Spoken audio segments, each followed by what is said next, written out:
사직서를 낸 후 5년간 남몰래 짝사랑했던 상사는 카카오톡 프로필에 혼인신고증 사진을 올렸다. 나는 그 게시물에 좋아요를 누르고 휴대폰을 끈 뒤 잠자리에 들었다. 다음 날 아침에 깨어보니 부재중 전화가 318통이나 와 있었. 첫 번째, 좋아요. 욕실 바닥에 머리카락에서 떨어진 물방울이 뚝뚝 떨어지고 있을 때 내 휴대폰 화면이 반짝였. 방금 샤워를 마치고 나온 참이었다. 목에 두른 수건은 물을 잔뜩 머금어 무거웠고 몇 초에 한 번씩 차가운 물방울이 쇄골을 타고 흘러내려 낡은 나무 바닥에 둔탁한 소리를 내며 부딪혔다. 아파트는 그 소리가 들릴 만큼 조용했다. 뚝, 뚝, 뚝. 그때 화면이 번쩍였다. 이진우 팀장이 카카오톡 프로필을 업데이트했습니다. 호텔 테이블 위에 나란히 놓인 두 개의 붉은 혼인신고증. 그 표지는 잔인할 정도로 축제 분위기가 나는 붉은색이었다. 축복, 가족, 평생, 새로운 시작을 의미해야 하는 그런 붉은색. 사진 아래에는 네 단어가 적혀 있었다. 남은 평생을 함께. 신부는 임지은이 아니었다. 강채원이었다. 나는 30초 동안 그 사진을 쳐다보았다. 엄지손가락이 화면 위를 맴돌았다. 머리카락에서 물방울 하나가 떨어져 액정 위로 번지자 붉은 표지가 마치 핏자국처럼 흐릿해졌. 그리고 나는 좋아요를 눌렀다. 그 후 휴대폰 전원을 껐다. 침대 옆 탁자 위에는 갈색 멜라토닌 병이 놓여 있었다. 한 번 흔들자 마른 소리를 내며 알약 두 개가 손바닥으로 떨어졌. 나는 차가운 물 반잔과 함께 약을 삼키고 이불을 턱 밑까지 끌어당겨 누웠다. 클라우드 벤처테크를 퇴사한 지 이틀째 되는 날이었다.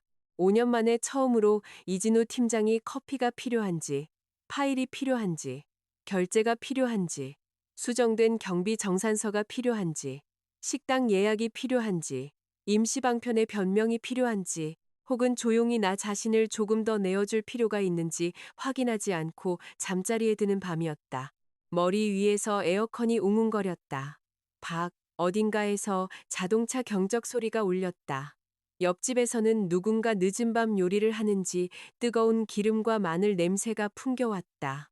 나는 눈을 감고 몸을 뒤척였. 꿈은 꾸지 않았다. 다음 날 아침 눈을 떴을 때 햇빛이 커튼 틈새를 비집고 들어와 눈꺼풀 위에 따뜻하게 내려앉아 있었다. 습관처럼 휴대폰을 집어들었다. 2초 동안 전날 밤의 기억이 전혀 없었다. 나는 그저 뻣뻣한 어깨와 마른 목을 가진 작은 월세방에 사는 한 여자일 뿐이었. 이윽고 휴대폰 전원이 켜졌다. 화면은 알림으로 가득 찼다. 부재중 전화 318통. 모두 같은 이름, 이진우 팀장에게서 온 것이었다. 가장 이른 전화는 새벽 12시 3분에, 가장 늦은 전화는 내가 깨기 17분 전에 걸려왔다. 나는 담요를 허리에 두른 채 침대 가장자리에 앉아 2분 동안 그 숫자를 쳐다보았다. 318. 그리고 휴대폰을 뒤집어 놓고 침대에서 일어나 양치질하러 갔다. 수도꼭지에서 물이 흘렀다. 칫솔에 치약을 짜고 양치질하고 헹구고 수건으로 입가를 닦았다. 거울 속 내 얼굴은 평온했다. 화사하지도 치유되지도 않은 그저 평온한 얼굴. 휴대폰이 다시 진동했다. 이번에는 전화가 아니었다. 메시지였다. 조민준 부장님이었다. 이메일 받습니다. 나는 여전히 칫솔을 들고 있었. 거품이 휴대폰에 떨어질 뻔했다. 나는 한 손으로 답장했다. 알고 있습니다. 창밖의 7월 서울은 이미 달아오르기 시작했다. 햇살은 강하고 하얗게 내리쬐었. 길가의 늙은 은행나무들은 더위 속에 미동도 없이 서 있었다. 내 인생의 5년은 좋아요 한 번, 꺼진 휴대폰 하나, 그리고 몇 년 전에 받았어야 할 사람들에게 보낸 3개의 파일로 끝이 났다. 나는 이진우에게 다시 전화하지 않았다. 대신 라면을 끓였다. 제2장. 면접. 나는 22살의 이진우를 만났다. 그해 여름 나는 어떤 채용 담당자도 알아주지 않는 중위권 대학에서 회계학을 전공하고 막 졸업했다. 나는 우스꽝스러울 정도로 정성 들여 이력서를 만들었다. 옅은 파란색 표지, 깔끔한 간격, 예쁘기보다는 믿음직스러워 보이는 사진. 변변찮은 학교 이름을 보완이라도 하려는 듯 모든 인턴 경력을 중요 항목으로 꼼꼼히 채워 넣었다. 취업 박람회에서 채용 담당자들은 대학 이름만 쓱 훑어보고는 마치 싸구려 치과 임플란트 전단지처럼 내 이력서를 넘겨버렸다. 나는 47곳에 지원했고 면접 제의는 3곳에서 받았. 클라우드 벤처테크는 그중 3번째였다. 구로 디지털 단지에 위치한 규모가 제법 있는 기업용 소프트웨어 회사였다. 직원은 약 200명. 스스로를 플랫폼이라 부를 만큼 야심찼지만 재무팀과 운영팀이 누가 누구의 스테이플러를 훔쳐갔는지로 다툴 만큼 작은 회사이기도 했다. 첫 번째 면접관은 리스크 관리팀의 조민준 부장이었다. 그는 40살이었고 머리가 벗겨지기 시작했으며 말투는 느렸다. 그날 그는 목깃 가장자리가 누렇게 변한 흰색 반소매 셔츠를 입고 있었다. 소매 단추 하나가 떨어져 나가 안전핀으로 고정되어 있었다. 그의 사무실은 어깨 높이까지 서류가 쌓여 있었고 찻잔에는 이가 빠진 자국이 있었다. 그는 고개도 들지 않고 물었다. 본인의 가장 큰 장점이 뭐라고 생각합니까? 기억력이 좋습니다. 내가 말했다. 그는 내 이력서에 무언가를 적었다. 펜이 종이를 긁는 말은 소리가 났다. 그러고는 서류를 덮으며 말했다. 연락 기다리세요. 나는 그것이 거절의 의미라고 생각했다. 엘리베이터 앞에 서 있는데 안내 데스크 직원이 달려와 말했다. 조 부장님께서 2차 면접을 보고 가라고 하십니다. 2차 면접은 이진우와 함께였다. 그는 그때 27이었고 제품 및 운영 담당 부사장이었다. 그의 사무실은 복도 끝에 있었다. 문이 반쯤 열려 있었다. 나는 문틀을 노크했다. 그가 고개를 들었다. 옅은 파란색 셔츠, 팔뚝까지 걷어올린 소매, 한쪽 손목에는 얇은 시계, 머리는 버즈컷보다 조금 길었고 마치 머리를 감고 다 마르기 전에 집을 나선 사람처럼 약간 헝클어져 있었다. 그의 책상은 계약서, 제안서, 경비정산서, 커피컵, 그리고 모서리 3군데에 포스트잇이 붙어 있는 노트북 하나로 전쟁터 같았다. 그는 흔한 질문을 하지 않았. 조 부장님이 기억력이 좋다고 하더군요. 그가 말했다. 얼마나요? 나는 잠시 망설였다. 테스트해보셔도 좋습니다. 그가 미소 지었다. 그것은 표준적인 면접용 미소였다. 절제되고 적당하며 예의 바른. 하지만 한순간 그의 눈꼬리가 휘어졌다. 딱 한 번. 좋아요. 그가 말했다. 내 커피 취향 기억해요. 아메리카노, 시럽 없이 상온으로. 기억했습니다. 좋아요. 내일부터 출근해요. 나는 자리에서 일어났다. 문 앞에서 그가 나를 불렀다. 참고로 제 성은 이입니다. 이 팀장님, 내가 말했다. 그는 고개를 끄덕였다. 나는 손바닥에 땀이 흥건한 채로 걸어 나왔다. 면접 때문이 아니었다. 그가 미소 지을 때 눈꼬리가 휘어졌기 때문이었다. 나는 스스로가 어이없다고 생각했다. 새 직장을 얻은 긴장감 때문일 뿐 다른 아무것도 아니라고 되뇌었다. 나중에야 진실을 알게 되었다. 그 희미한 미소 한 번이 내 인생의 가장 어리석은 시작이었다는 것을. 클라우드 벤처에서의 첫 주, 나는 매일 30분 일찍 출근했다. 이진우의 자리는 창가 동남쪽 구석이었다. 그의 책상은 언제나 재앙 수준이었다. 서류들이 불안정한 3개의 탑을 이루고 있었는데 가운데 탑은 누군가 근처에서 숨만 쉬어도 무너질 것 같았다. 나는 지나가면서 본능적으로 손을 뻗어 서류 끝을 바로잡곤 했다. 그의 흰색 머그컵을 씻었다. 컵 안쪽 가장자리에는 여러 번 닦아야 지워지는 갈색 커피 자국이 있었다. 그러고는 탕비실로 갔다. 아메리카노, 시럽 없이 상온으로. 컵은 그의 책상 오른쪽에, 손잡이는 오른쪽을 향하게. 9시 30분 그가 도착해서 컵을 들고 한 모금 마신 뒤 말했다. 기억력 정말 좋네요. 나는 미소 지으며 내 자리로 돌아와 손이 떨리지 않을 때까지 키보드를 꽉 눌렀다. 첫 달, 나는 3년치 회사 장부를 훑어보았다. 조민준 부장은 내가 그가 본 주니어 회계 담당자 중 가장 빠르다고 했. 기억력이 좋아서요. 나는 다시 말했다. 그는 즉시 대답하지 않았다. 그저 안경 너머로 나를 쳐다볼 뿐이었다. 그러고는 캐비닛에서 낡은 책 한 권을 꺼냈다. 표지는 거의 하얗게 달았고 모서리는 말려 올라가 있었다. 기업 리스크 관리 실무. 이거 읽고 다 읽으면 나를 찾아와요. 그가 말했다. 나는 3일 만에 다 읽었다. 책을 돌려주자 그가 뭘 배웠습니까? 장부는 거짓말을 하지 않습니다. 사람이 할 뿐이죠. 내가 말했다. 그는 3초 동안 나를 쳐다보았다. 그거 기억해요. 그가 말했다. 그것이 조민준 부장의 첫 번째 가르침이었다. 몇 년 후 나는 그가 15년에 걸쳐 배운 교훈이라는 것을 깨달았다. 나는 22살에 그것을 말했다. 하지만 그것은 나를 구하지 못했다. 제3장. 실업 없는 커피. 마음이 어리석을 때 좋은 기억력은 잔인한 것이다. 나는 이진우가 커피를 마시는 방식을 기억했다. 먼저 컵을 들어 향을 맡고 세상을 싫어하기라도 하는 듯 살짝 미간을 찌푸린 다음 첫 모금을 마셨다.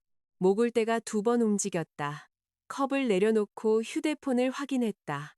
가끔 화면을 보며 입꼬리가 움직였다. 때로는 미소였고 때로는 찡그림이었다.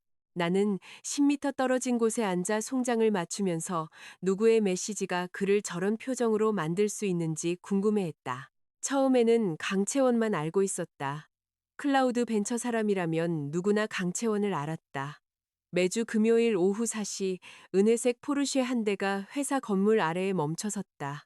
번호판은 서울가로 시작해서 가짜처럼 보일 정도로 비싼 숫자로 끝났다. 창문이 내려가면 선글라스를 끼고 완벽한 붉은 입술을 한 여자가 운전석에 앉아 있었다. 머리카락은 어깨 위로 자연스럽게 늘어뜨리고 끝은 웨이브를 넣었다. 이진우는 조수석 문을 열고 몸을 숙여 그녀의 뺨에 입을 맞추곤 했다. 나는 재무팀 창문에서 그 모습을 한 번 보았다. 그는 그녀에게 키스할 때 눈을 감았다. 나는 블라인드를 닫았다. 안내 데스크 여직원이 물을 마시러 왔다가 내가 뭘 보고 있었냐고 물었다. 태양이요. 내가 말했다. 오늘 흐린데요. 그녀가 말했다. 나는 대답하지 않았다. 나중에 그녀의 이름이 강채원이라는 것을 알게 되었다. 투자은행 부사장, 강한 캐피탈의 둘째 딸. 그녀와 이진우는 2년째 교제 중이었다. 그날 밤 나는 월세방에 오랫동안 앉아 있었다. 건대 입구 근처에 40제곱미터짜리 낡은 오피스텔이었다. 월세는 120만 원이었다. 벽의 일부가 벗겨져 회색 시멘트가 드러나 있었다. 아래층 누군가가 개를 산책시키는지 2번 짖는 소리가 들렸다. 나는 아메리카노 2잔을 사왔다. 하나는 시럽을 넣고 하나는 넣지 않고. 단 것은 내 것이었다. 한 모금 마셨다. 너무 목이 끈적거릴 정도로 달았다. 나는 컵을 내려놓고 화장실에 가서 세수를 했다.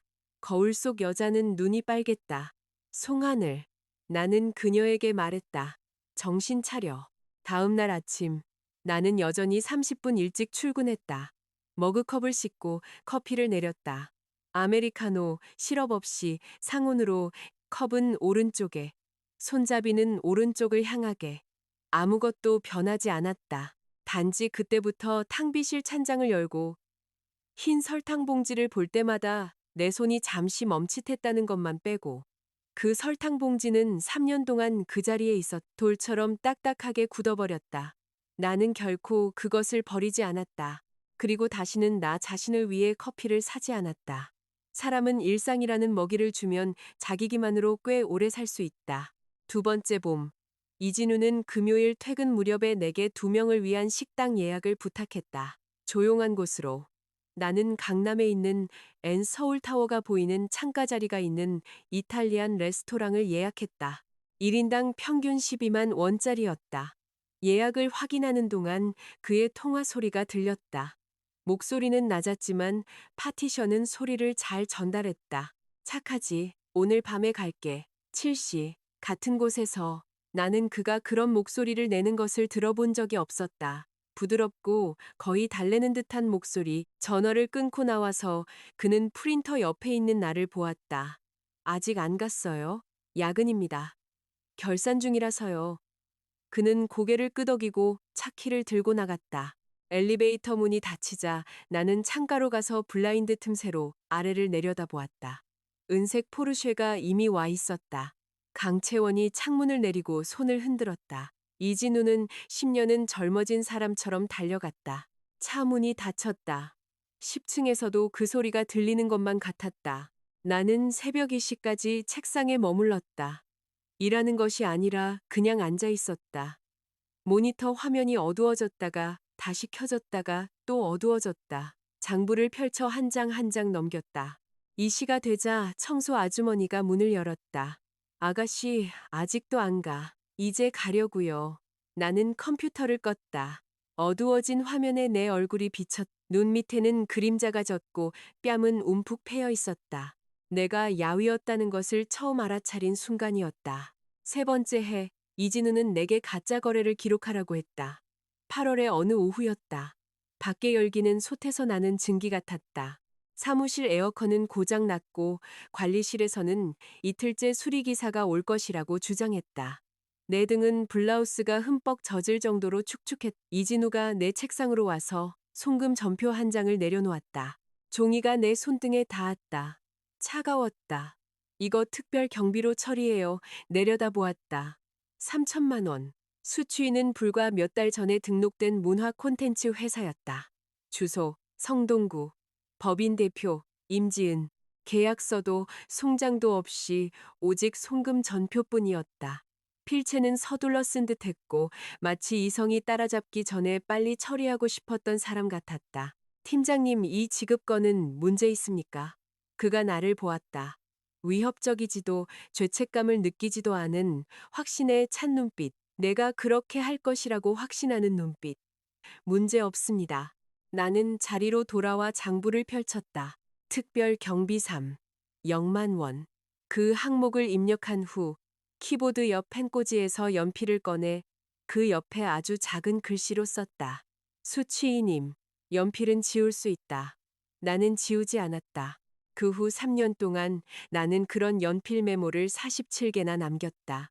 어떤 것은 이름이었고 어떤 것은 날짜였으며 어떤 것은 그저 물음표뿐이었다. 조 부장님은 리스크 관리의 첫 번째 규칙을 가르쳐 주셨다. 항상 원본 기록을 보존해요. 기억력이 아무리 좋아도 그는 안경의 먼지를 닦으며 말했다. 증거를 남겨요. 기억은 흐려지죠. 무비카다. 찌. 부부비더르로 부비더루 가른도 부비 넣는다. 그는 기억은 흐려지지만 기록은 그렇지 않으니까. 나는 그 장부를 서랍에 잠가두고 그의 말이 옳다고 믿었다. 좋은 기억력을 가진 사람은 고통도 보존한다는 것을. 제4장 임지은. 임지은은 첫 번째 특별 경비가 처리된 지 3개월 후에 클라우드 벤처에 입사했다. 마케팅 매니저 26. 웃을 때 보조개가 패었는데 왼쪽이 오른쪽보다 깊었다. 그녀는 부드러운 지방 사투리를 썼는데 모든 문장이 질문처럼 들리게 했다. 첫날 그녀는 사무실 전체에 버블티를 돌렸다. 한 사람당 한 잔씩 흑당 버블티, 당도 100%, 얼음 적게. 내 책상에 왔을 때 그녀는 키보드 옆에 컵 하나를 더 놓았다. 아메리카노였다. 이 팀장님이 이거 좋아하신다고 해서요. 그녀가 상냥하게 말했다. 나는 받았다.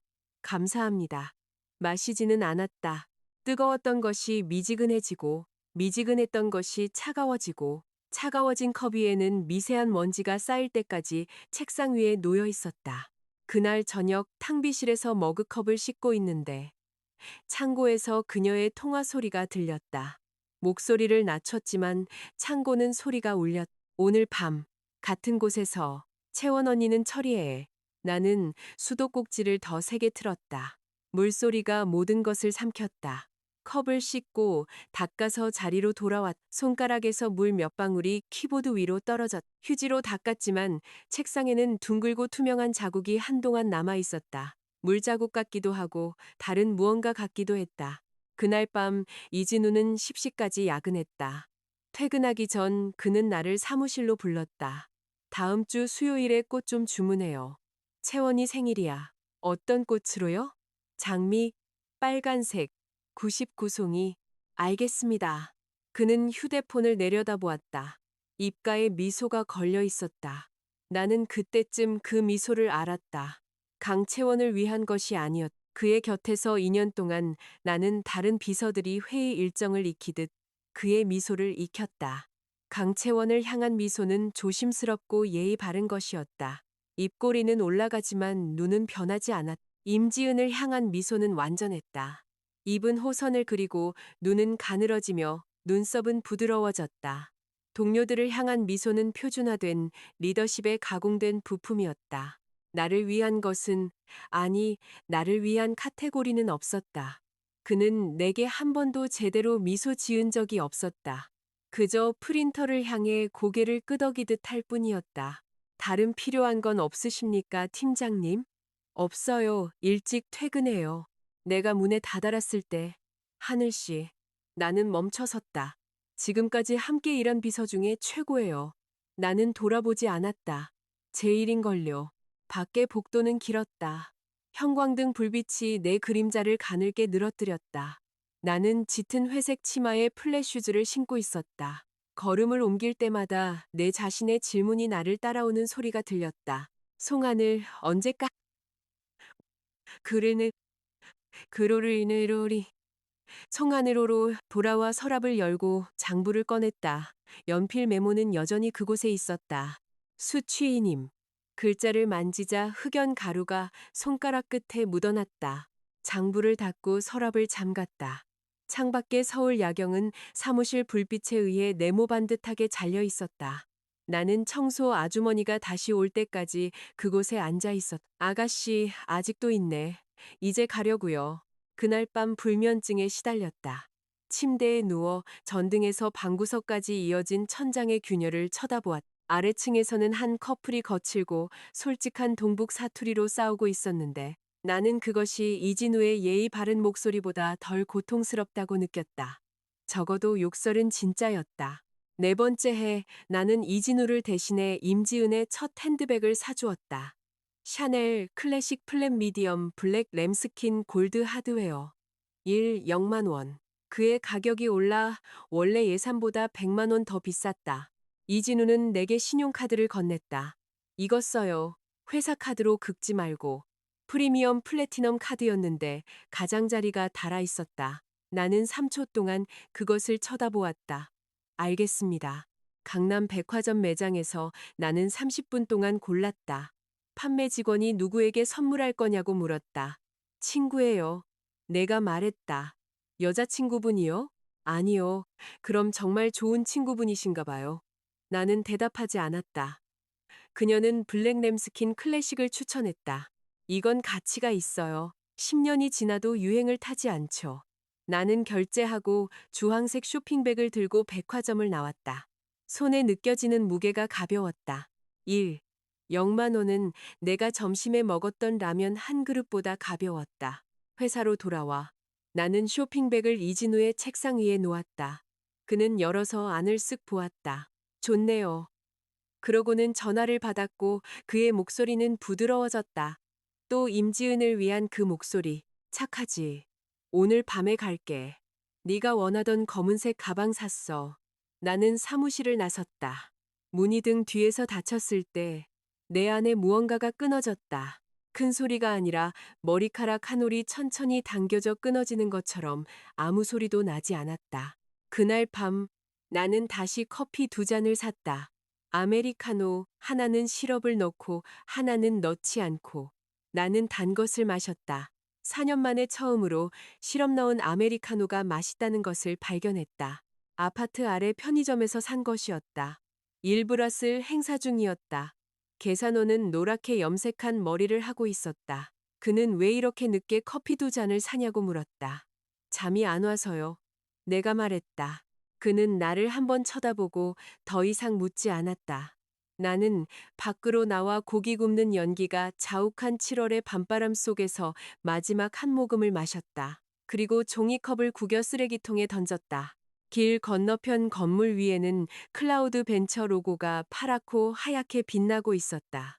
어둠 속에서 깨끗해 보였다. 나는 안에서 무엇이 썩고 있는지 알고 있었다. 나는 모든 항목을 보았다. 제5장 약혼식. 5번째 해 이진우와 강채원은 약혼했다. 약혼식은 강남 그랜드 호텔에서 열렸다. 강채원의 집안은 한 층 전체를 빌렸다. 입구에는 2줄로 화환이 늘어서 있었다. 붉은 장미와 안개꽃이 섞여 있었다. 각 리본에는 이진우 군과 강채원 양의 약혼을 축하합니다. 라고 적혀 있었다. 나는 접수를 담당했다. 흰색 블라우스, 검은색 치마를 입고 방명록 테이블 뒤에 서서 모든 하객에게 미소 지었다. 전날 밤 블라우스 소매를 3번이나 다렸다. 강채원은 일찍 도착했다. 붉은색 디자이너 드레스의 머리는 위로 올리고 깨끗한 목선이 드러났다. 귀에는 평소보다 작은 진주 귀걸이를 해 더욱 우아해 보였다. 그녀는 테이블에 멈춰 서서 금색 펜을 들고 미소 지었다. 송 비서님, 강채원 씨, 이렇게 고생해 주셔서 감사해요. 진우 씨가 항상 그러더라고요. 기억력이 정말 좋다고.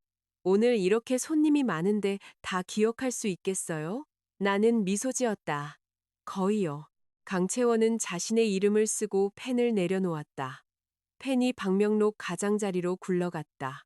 나는 떨어지기 전에 잡았다. 그녀는 내 손을 보았다. 눈이 빨갛네요. 잠을 잘 못 잔 것 같아요. 그녀는 고개를 끄덕이고 연회장으로 들어갔다. 그녀의 드레스 자락이 대리석 바닥에 스치는 희미한 소리가 났다. 나는 방명록을 내려다보았다. 강채원이라고 단정하게 연습한 필체로 적혀 있었다. 나는 그녀가 서명 연습을 할 때 강채원으로 연습했을지 아니면 이 부인으로 연습했을지 궁금했다. 3번째 가능성은 아마 없었을 것이다. 저녁 식사 때 이진우는 강채원의 아버지에게 축배를 들었다. 강 회장님은 백발이었고 짙은 회색 맞춤 정장을 입고 있었다. 그는 주 테이블 중앙에 앉아 이진우가 잔을 들고 다가올 때도 일어서지 않았다. 이서방, 나에게는 딸이 이 아이 하나뿐이야. 그가 말했다. 아버님, 걱정 마십시오. 이진우는 연회장 전체가 들을 수 있을 만큼 큰 소리로 그 말을 했다. 하객들이 박수를 쳤. 누군가는 환호했다. 나는 마시지도 않은 오렌지 주스 잔을 들고 구석에 서서 그 문장을 기억 속에 저장했다. 감동해서가 아니었다. 그가 임지은에게 거의 똑같은 말을 했다는 것을 알고 있었기 때문이었다. 걱정 마, 너랑 결혼할 거야. 그는 한 번 이상 그렇게 말했다. 그 말은 호텔 기록, 메신저 대화 캡처, 그리고 내가 장부를 정리하는 것과 같은 꼼꼼함으로 만들기 시작한 증거 파일에 등장했다. 연회가 끝난 후 나는 방명록 테이블, 하객 명단, 좌석 배치도 참석하지 않은 18명의 축의금 봉투를 정리했다. 하객은 총 210명이었고 봉투는 사전 절반 두께만큼 쌓였다. 나는 모든 것을 폴더에 정리하고 봉인했다. 강채원은 연회가 끝난 후 흰색 티셔츠와 청바지 같은 평상복 차림으로 나왔다. 머리는 풀고 화장은 반쯤 지운 상태였다. 입술에는 아직 붉은기가 조금 남아 있었다. 송 비서님, 집이 어디예요? 제가 사람 시켜서 보내드릴게요. 괜찮습니다, 채원 씨. 택시 타고 갈게요. 늦었잖아요. 정말 괜찮습니다. 그녀는 한참 동안 나를 쳐다보았다. 오후 6초쯤 지났을까. 나는 그녀가 무언가 눈치챘을 거라고 생각했다. 강씨 집안은 사업을 하는 사람들이었다. 분위기 파악 못하는 사람을 키우지 않았다. 포르쉐의 후미등이 차들 속으로 사라졌다. 나는 호텔 밖에 서 있었다. 뜨거운 밤바람이 블라우스 자락을 들어 올렸다. 7월의 바람은 따뜻하다. 나는 몸을 떨었다. 휴대폰을 꺼내 메모 앱을 열었다. 5년차, 약혼식, 저장. 다음 날 아침 나는 사직서를 썼다. 3줄이었다. 이진우 팀장님께 개인적인 사유로 사직하고자 합니다.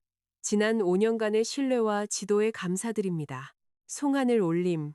그 3줄을 쓰는데 10분이 걸렸다. 첫 줄을 썼다가 지우고 다시 썼다가 지우기를 7, 8번 반복했다. 결국 극적인 표현보다는 단순함이 더 깔끔했다. 나는 그것을 인쇄해서 접은 뒤 왼쪽 하단에 파랗고 하얀 클라우드 벤처 로고가 있는 흰색 회사 봉투에 넣었다. 나는 이진우의 사무실 밖에서 30초 동안 서 있었다. 손가락이 문손잡이에 닿았다. 차가웠다. 노크했다. 들어오세요. 그는 휴대폰을 보고 있었다. 입가에는 임지은을 향한 그 미소가 걸려 있었다. 나는 봉투를 그의 책상 위에 놓았다. 그가 힐끗 보았다. 이게 뭐예요? 제 사직서입니다. 미소가 마치 누군가 전원을 내린 것처럼 순식간에 사라졌다. 그는 휴대폰을 내려놓고 봉투를 열어 그 세 줄을 오랫동안 읽었다. 그만두는 거예요? 네. 어디로 가는데요? 아직 정하지 않았습니다. 그는 나를 보았다. 처음으로 나는 그의 눈에서 즉시 이름 붙일 수 없는 무언가를 보았다. 아쉬움도 후회도 아닌 놀라움. 마치 5년 동안 사용했던 계산기가 갑자기 작동을 멈추자 그제야 자신이 공식을 외우려고 한 적이 없다는 것을 깨달은 사람 같았다. 그 표정이 내 속을 하늘 씨, 나랑 5년이나 같이 일했잖아요. 5년이면 충분합니다. 그는 고개를 숙여 펜꽂이에서 펜을 꺼내 서명했다. 펜촉이 종이를 살짝 찢었다. 아주 작은 찢어지는 소리. 언제 떠나요? 오늘요. 나는 사원증, 출입카드, 그리고 회사 휴대폰을 그의 책상 위에 차례로 놓았다. 출입카드는 5년 동안 가장자리가 닳아서 안에 흰색 플라스틱이 보였다. 테이블 위에 놓자 2번 빙글 돌다 멈췄다. 그는 그 작은 무더기를 쳐다보았다. 하늘씨, 팀장님, 내 커피는 이제부터 직접 사드셔야겠네요. 나는 돌아보지 않았다. 내 책상에서 5년치의 물건들은 판지 상자 하나에 다 들어갔다. 머그컵 하나, 노트 한 권, 그리고 어쩐지 한 번도 죽이지 않은 스킨답서스 화분 하나. 머그컵은 회사 3주년 기념품으로 파란색 글씨가 새겨진 흰색 컵이었고 가장자리는 영구적으로 얼룩져 있었다. 노트는 검은색이었다. 표지 모서리가 달아 있었다. 안에는 2년 전에 유효기간이 지난 커피 1 플러스 1 편의점 쿠폰이 들어 있었다. 스킨답서스는 조 부장님이 싸고 죽이기 어렵다며 주신 것이었다. 물을 너무 많이 주거나 일주일 동안 잊어버려도 살아남을 거라고 했다. 나는 시험해 보았다. 정말 살아남았다. 단지 많이 자라지 않았을 뿐이다. 나는 상자를 집어들었다. 안내 데스크에는 미나가 서 있었다. 하늘씨, 나 이제가. 미나는 22살이었다. 작년에 입사했다. 내가 처음 왔을 때와 같은 나이였다. 그녀는 상자를 보고 눈이 빨개졌다. 울지 마. 내가 말했다. 내 마스카라 워터프루프 아니잖아. 그녀는 킁킁거렸다. 정말 얄미워요. 나는 미소 지으며 엘리베이터에 탔다. 거울벽에 상자를 들고 있는 내 모습이 비쳤다. 로비로 내려가 회전문을 통과했다. 서울의 7월 더위가 얼굴을 덮쳤다. 나는 뒤돌아보지 않았다. 제6장. 3개의 파일. 그날 밤 나는 판지 상자를 바닥에 내려놓고 짐을 풀지 않았다. 침대 가장자리에 앉아 그것을 바라보았다. 스킨답서스 덩굴이 상자 옆으로 축 늘어져 있었다. 잎사귀는 힘없이 먼지를 뒤집어 쓰고 있었다. 내가 물을 너무 많이 줬나 보다. 물이 상자 바닥으로 스며들어 바닥 일부를 어둡게 물들였다. 그러고 나서 나는 노트북을 열어 클라우드 벤처 내부 시스템에 로그인했다. 내 권한은 아직 회수되지 않았. 5년 동안 이진우의 손을 거친 모든 거래는 내 손도 거쳐갔다. 47건의 비정상적인 이체, 총액 13억 5천만 원. 수취인은 3곳, 임지은의 문화 콘텐츠 회사, 유령 광고 대행사, 그리고 임지은 사촌의 개인 계좌. 그녀의 사촌 이름은 임태식이었다. 그는 장안평에서 자동차 정비소를 운영했다. 나는 그곳에 한번 가본 적이 있었다. 은색 포르쉐가 정비를 받고 있었다. 임태식은 직접 오일을 교환했다. 나는 지나가는 척하며 그 가게에서 워셔액을 샀다. 그는 내게 5천 원을 받았. 마트보다 2천 원 더 비쌌다. 그 워셔액은 나중에 클라우드 벤처 창고 캐비닛에 놓여 한 번도 사용되지 않았다. 모든 이체에는 이진우의 서명이 있었다. 어떤 서명은 서둘러 쓴 것이었고 어떤 것은 단정했으며 어떤 것은 마지막 획을 길게 끌었다. 그가 정신이 없을 때 경비 정산서에 결제하던 방식이었다. 그는 더 이상 모든 거래를 기억하지 못했다. 5년, 47건의 항목. 그는 내가 자신을 위해 기억해 줄 것이라고 믿었다. 나는 그랬다. 나는 모든 증거를 3개의 파일로 정리했다. 첫 번째 파일은 이사회를 위한 것이었다. 비정상적인 이체 내역, 스캔한 은행 전표, 이진우의 경비 결제 서명이 하나씩 첨부되었다. 두 번째 파일은 강채원을 위한 것이었다. 이진우와 임지은의 호텔 기록. 가장 오래된 것은 2년 전이었고, 가장 최근 것은 그의 결혼식 전날 밤이었다. 임지은의 핸드백, 목걸이, 월세, 보석류에 대한 은행 명세서. 임지은의 카카오톡 프로필 캡처. 임지은은 게시물을 3일 동안만 공개로 설정했다. 나는 3년 동안 그것들을 캡처해왔다. 세 번째 파일은 나 자신을 위한 것이었다. 내 머릿속에 기록해둔 모든 커피 취향. 아메리카노, 시럽 없이 상온으로. 나는 세 번째 폴더를 오랫동안 쳐다보았다. 이름은 메모였고 아이콘은 커피컵이었다. 5년 동안 내 바탕화면이었다. 그러고 나서 나는 세 번째 파일을 삭제했다. 처음 두 개는 48시간 후에 발송되도록 예약했다. 수신인, 이사회, 강채원. 나는 노트북을 덮었다. 휴대폰에 카카오톡 프로필 업데이트를 알리는 작은 빨간 점이 떴다. 이진우의 프로필 사진을 눌렀다. 두 개의 혼인신고증. 나란히 놓인 붉은 표지. 캡션. 남은 평생을 함께. 2분 전에 게시됨. 나는 좋아요를 누르고 휴대폰 전원을 껐다. 멜라토닌 병에는 알약 2개만 남아 있었다. 손바닥에 털어넣고 차가운 물과 함께 삼킨 뒤 누워서 꿈없이 잠들었다. 내 휴대폰에 부재중 전화 318통이 찍히기 48시간 전 이진우의 결혼식은 강남 그랜드 호텔에서 열렸다. 강씨 집안은 가장 큰 연회장을 빌렸다. 약혼식장보다 2배는 컸다. 입구에서 무대까지 흰 장미가 이어져 있었다. 강채원의 베라왕 드레스는 뉴욕에서 공수해 온 것으로 트레인 길이가 2미터에 달했다. 누군가는 배송비만 500만 원이 넘었다고 했다. 강채원은 아버지의 팔짱을 끼고 입장했다. 조명이 그녀를 따랐다. 강 회장님은 그날 짙은 남색 맞춤 정장을 입고 옷깃에는 작은 은색 강씨 집안 핀을 달았다. 이진우는 회색 정장을 입고 무대 위에 서 있었다. 포켓 스퀘어는 삼각형으로 접혀 있었다. 그는 다가오는 강채원을 바라보며 얼굴에 적절한 양의 감정을 담고 있었다. 하객들이 박수를 쳤다. 200명이 넘는 사람들, 대부분이 강씨 집안의 사업 파트너, 친척, 그리고 오랜 친구들이었다. 이씨 집안은 벽 근처 테이블 절반을 차지했다. 이진우의 어머니는 짙은 붉은색 재킷을 입고 그곳에 앉아 있었다. 갓 파마한 머리는 컬이 약간 뻣뻣했고 고개를 숙이고 있었다. 반지를 교환할 때 강채원의 휴대폰이 진동했다. 그녀는 무시했다. 서약을 할 때 다시 진동했다. 그녀는 쳐다보았다. 사회자가 이제 신랑은 신부에게 키스해 주십시오라고 말했다.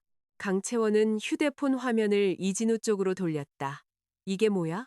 화면에는 그와 임지은의 메시지가 떠 있었다. 가장 최근 것은 착하지. 오늘 밤에 갈게. 결혼식 전날 밤에 보낸 것이었다. 연회장은 조용해졌다. 서서히가 아니라 마치 누군가 음향 케이블을 뽑은 것처럼 한순간에 강 회장님이 일어섰다. 의자 다리가 바닥에 긁히는 소리가 폭죽 소리처럼 크게 울렸다. 정적 속에서 이진우가 입을 열었다. 채원아. 강채원은 면사포를 벗었다. 어울리지 않는 스카프를 벗는 것처럼 가벼운 동작이었다. 그녀는 면사포를 그의 손에 쥐어주었다. 남은 인생 알아서 잘 살아. 그녀가 말했다. 그러고는 무대 계단을 내려갔다. 그녀의 붉은 드레스 자락이 바닥에 스쳤 금실로 수놓은 봉황이 옷단에서 번쩍였다. 아버지에게 다가가자 그녀는 그의 팔짱을 꼈다. 아빠, 가요. 강 회장님은 이진우를 쳐다보지 않았다. 아버지와 딸은 떠났다. 문은 직원들에 의해 열렸다. 빛이 쏟아져 들어와 그들의 그림자를 길게 늘어뜨렸다. 이진우는 면사포를 든 채 무대 위에 서 있었다. 부드러운 튤이 그의 손가락 사이로 미끄러져 바닥에 떨어졌다. 그는 그것을 주워 들었다. 먼지가 묻어 있었다. 강채원이 떠난 지 10분 후 그의 휴대폰이 울렸다. 이 부사장, 이진우 부사장, 이 부사장, 내일 회사로 나와. 전화는 끊겼다. 이진우는 텅 비어가는 연회장에 서 있었다. 흰 장미는 여전히 피어 있었고 조명은 여전히 빛나고 있었다. 샴페인 거품은 여전히 잔에 달라붙어 있었다. 그는 휴대폰 화면을 힐끗 보았다. 알림창에 작은 한 줄이 기다리고 있었다. 송하늘님이 회원님의 게시물을 좋아합니다. 그는 그 좋아요를 오랫동안 쳐다보았다. 그러고는 내게 전화를 걸었다. 새벽 12시 3분. 휴대폰은 꺼져 있었다. 그는 계속해서 전화를 걸었다. 제7장. 이사회. 다음 날. 이사회 회의실은 꽉 찼다. 이 회장님이 중앙 좌석에 앉아 있었다. 그의 앞에는 갈색 종이 봉투가 놓여 있었다. 앞면에는 빨간색 마커로 누군가 내부 자료라고 써놓았다. 이진우가 들어서자 모두가 그를 쳐다보았다. 그가 앉았다. 이 회장님이 봉투에서 서류 뭉치를 꺼냈다. 오늘 새벽 모든 이사님들께서 이메일을 한 통 받으셨을 겁니다. 프로젝션 스크린이 켜졌다. 47건의 이체, 13억 5천만 원. 각 항목에는 날짜, 금액, 수취인이 표시되어 있었다. 각 항목에는 스캔된 은행 전표가 첨부되어 있었다. 각 전표의 오른쪽 하단에는 이진우의 서명이 있었다. 회의실에는 종이 넘어가는 소리만 들렸다. 에어컨이 위에서 차가운 바람을 내뿜었다. 누군가 재채기를 했다. 이 회장님이 인쇄된 전표 한 장을 테이블 건너편으로 밀었다. 이거 본인 서명 맞습니까? 이진우는 내려다보았다. 어떤 것은 흘려 쓴 것이었고 어떤 것은 단정했으며 어떤 것은 마지막 획이 길었다. 그는 더 이상 모든 결제를 기억하지 못했다. 내가 그를 위해 기억했다. 네. 그가 말했다. 이 회장님이 안경을 벗어 닦았다. 렌즈에 김이 서려 있었다. 그는 3번 닦고 나서야 다시 썼다. 돈은 어디로 갔습니까? 이진우는 대답하지 않았다. 회의실 문이 열렸다. 비서가 안을 들여다보았다. 회장님, 임지은 씨가 왔습니다. 임지은은 흰색 원피스를 입고 들어왔. 가장자리에 흰색 레이스가 달린 무릎까지 오는 치마였다. 그녀는 긴 테이블의 가장 먼 끝, 이진우에게서 최대한 멀리 떨어져 섰다. 나는 그 드레스를 알았다. 디올, 400만 원. 작년에 내가 그녀를 위해 매장에서 찾아왔던 것이었다. 이 회장님이 다음 슬라이드로 넘겼다. 임지은의 카카오톡 프로필 캡처였다. 검은색 샤넬 클래식 플랩, 램스킨, 골드 하드웨어, 캡션, 감사합니다. 팀장님, 작년 11월에 게시됨. 임지은 씨. 이 회장님이 말했다. 그는 그녀에게 앉으라고 권하지 않았다. 이 가방 받았습니까? 임지은의 입술이 움직였다. 네, 얼마였죠? 880만 원이었습니다. 누가 지불했습니까? 그녀의 시선이 이진우에게로 향했다. 그들은 긴 테이블을 사이에 두고 마주 보았다. 그들 사이에는 인쇄된 증거들이 놓여 있었다. 13억 5천만 원, 47장의 서류. 이 팀장님이요. 그녀의 목소리가 떨렸다. 눈물이 고였다. 저한테 사주고 싶어 하셨어요. 저는 그게 회사 복지인 줄 알았어요.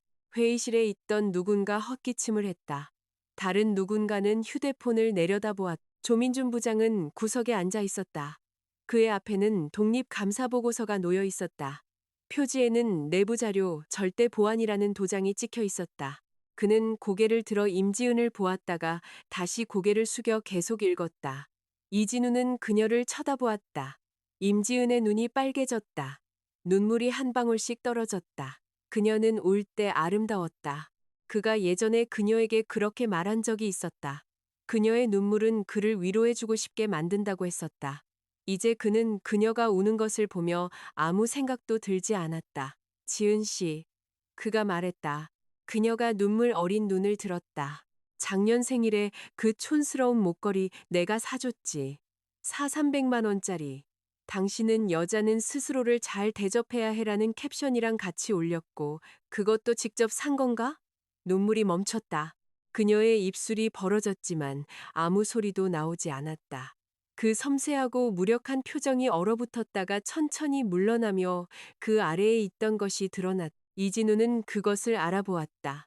그 자신의 거울 속에서 본 적이 있었다. 이 회장님이 서류를 덮었다.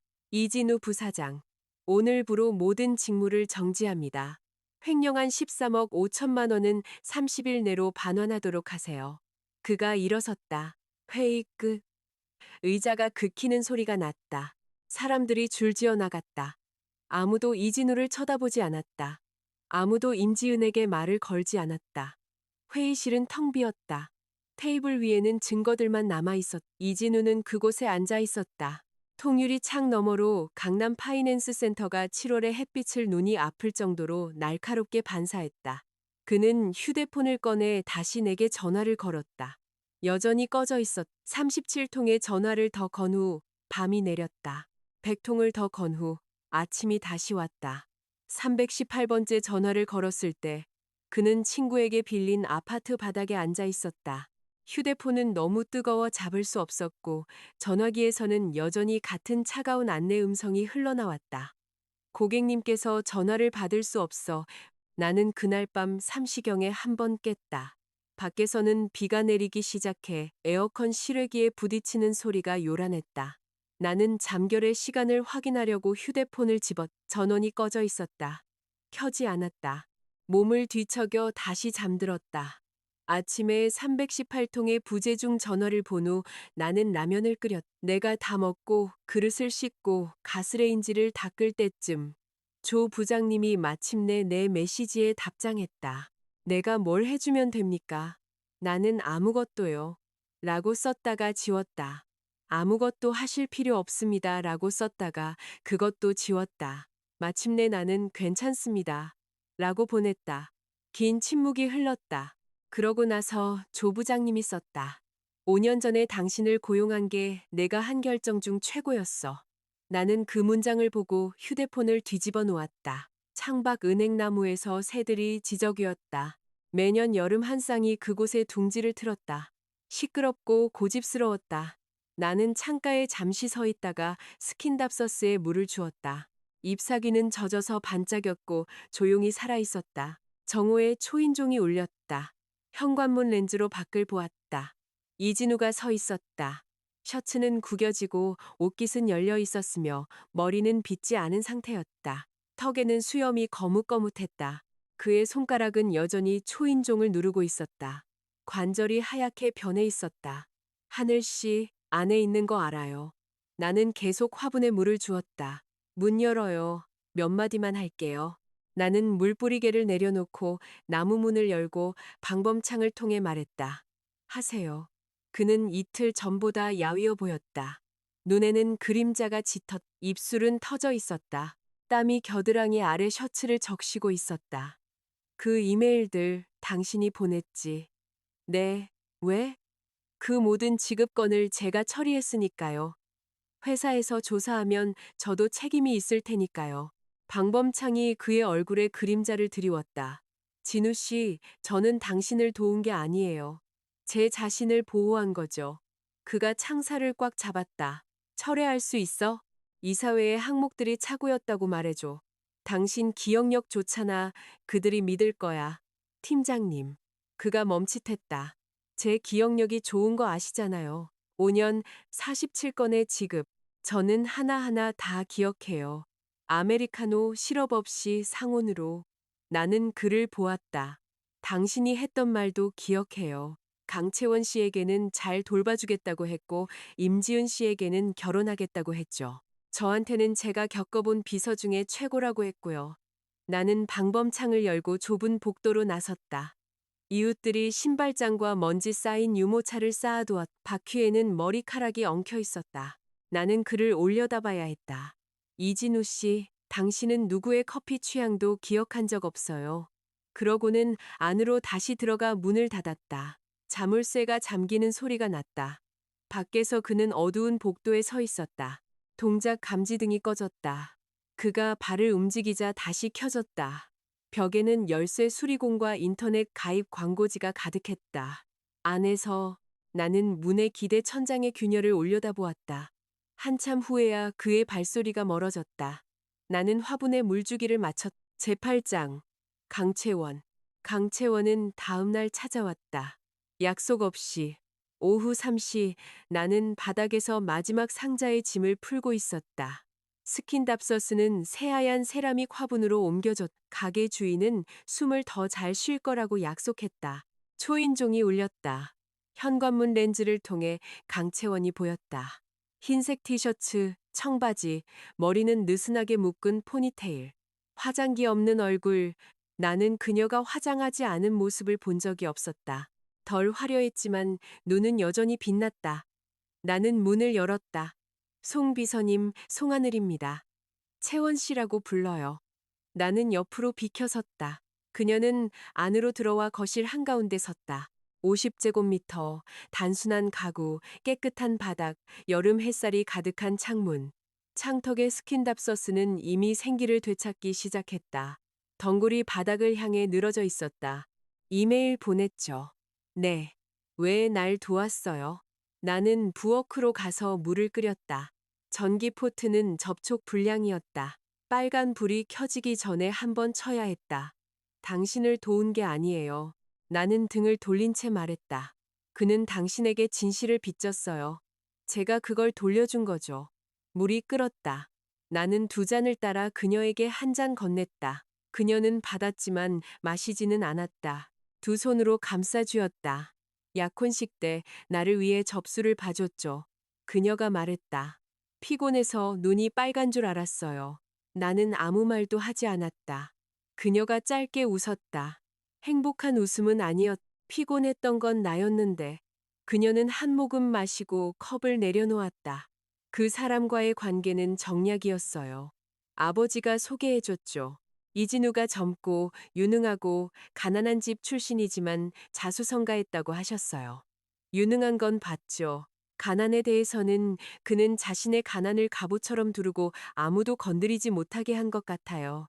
나는 그녀의 맞은편에 앉았다. 결혼식 전날 밤 그는 임지은과 함께 있었어요. 내게는 일찍 자. 내일 중요한 날이잖아라고 문자를 보냈죠. 강채원이 나를 보았다. 나도 너도라고 답장했어요. 하트까지 붙여서 밖에 은행나무에서 새들이 다시 시끄럽게 울었다. 강채원이 일어섰다. 갈게요. 문 앞에서 그녀가 멈칫했다. 하늘씨, 그 사람 미워요? 나는 생각해 보았다. 그랬다. 그의 커피를 미워했다. 항상 썼다. 그가 당신의 전화를 받을 때 목소리를 낮추는 방식을 미워했다. 같은 꽃집에서 당신의 장미와 임지은의 백합을 주문해 3블록 떨어진 곳으로 배달시키는 것을 미워했다. 나는 그녀가 손대지 않은 컵을 치웠다. 그러다 멈칫했다. 기억력 좋은 사람들은 미워하면 안 돼요. 너무 선명하게 기억해서 스스로를 지치게 하니까요. 강채원이 나를 보았다. 그러고는 휴대폰을 꺼냈다. 친구 추가해요. 나는 잠시 얼어붙었다. 혼내러 온 거 아니에요. 그녀가 말했다. 나는 수락했다. 그녀는 내게 강남 근처의 바위치를 보냈다. 그러고는 다른 메시지를 보냈다. 내가 술 한 잔 살게요. 나는 좋아요라고 타자를 쳤다. 그 바의 이름은 은하수였다. 강남 뒷골목, 낡은 주택가 사이에 숨어 있었다. 길 위에는 침대 시트와 속옷이 막대에 걸려 널려 있었다. 누군가의 빨래에서 떨어진 물방울이 내 어깨에 떨어졌다. 올려다보니 4층의 한 여자가 빨래를 걷으며 내가 알 수 없는 노래를 흥얼거리고 있었다. 바 입구에는 간판이 없었고 어두운 붉은 등만 있었다. 바 안은 골목보다 더 어두웠다. 사람은 거의 없었고 노란 조명, 스피커에서는 오래된 재즈가 흘러나왔다. 강채원은 바에 앉아 손을 흔들었다. 그녀는 검은색 슬립 드레스로 갈아입고 있었다. 머리는 풀고 어깨는 드러나 있었다. 그녀는 위스키 스트레이트 2잔을 주문했다. 호박색 액체가 잔에서 움직였다. 5년 동안 그 사람과 사귀었어요. 강채원이 술잔을 들여다보며 말했다. 출장 갈 때마다 선물을 사왔죠. 나중에 알고 보니 대부분 임지은이 고른 거였어요. 나는 아무 말도 하지 않았다. 가장 아이러니한 건 내가 그 선물들을 좋아했다는 거예요. 그녀는 위스키가 거의 쏟아질 정도로 크게 웃었다. 나, 강채원, 28살에 마침내 다른 사람의 웃음거리가 됐네. 나는 잔을 들어 그녀의 잔에 가볍게 부딪혔다. 웃음거리를 위하여. 그녀는 잠시 멈칫하더니 잔을 다 비웠다. 웃음거리를 위하여. 위스키 2잔을 더 마신 후 강채원은 아버지에 대해 더 많이 이야기했다. 부동산 재벌가의 시집간 언니, 호주에서 5년이나 유학하고도 아직 졸업하지 못한 쓸모없는 남동생. 아버지가 그녀를 후계자처럼 키운 이유는 그녀가 협상 테이블에서 움츠러들지 않을 유일한 자식이라는 것을 알았기 때문이라고 했다. 아버지가 이진우를 처음 만났을 때 그를 바로 마음에 들어 하셨어요.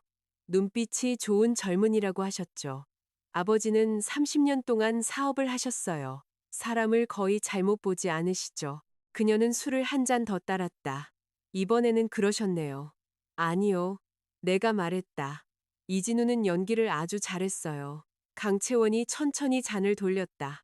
그가 처음 우리 집에 왔을 때 어머니께는 홍삼을, 아버지께는 최고급 전통주를 가져왔어요.